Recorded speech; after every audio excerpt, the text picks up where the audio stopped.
দেখুন এই মুহূর্তে সবথেকে ভাইটাল খবর যদি বলা হয় আইপিএল এর আপডেট যেটা নিউ আপডেট অ্যান্ডার রাসেলকে নিয়ে। কারণ অ্যান্ডার রাসেলকে অলরেডি কলকাতা নাইট রাইডার্স ছেড়ে দিয়েছে, রিলিজ করেছে।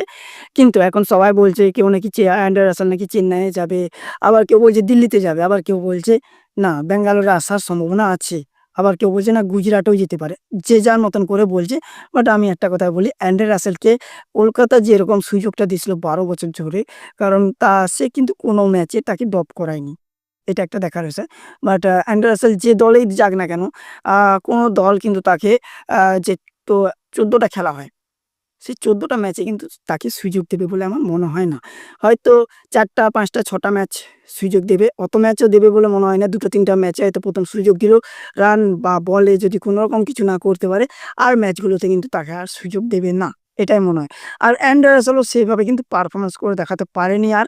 আর আমার মনে হয় না সেরকমভাবে দাম পাবে বা অন্য কোনো দলে গেলেও তাকে বিরাট কিছু আহামরি করে আদর যত্ন করে রাখবে, কিনবে, প্রত্যেকটা ম্যাচ খেলাবে এমনটা আশা করা যায় না। উম আশা করা যায় অ্যান্ড্রে রাসেলের হয়তো এটাই শেষ। এরপর কিন্তু আর তাকে অন্য দলে দেখলেও হয়তো সেভাবে সে কিন্তু আর সুযোগ করে উঠতে পারবে না। আপনার কি মনে হয়? অবশ্যই জানাবেন।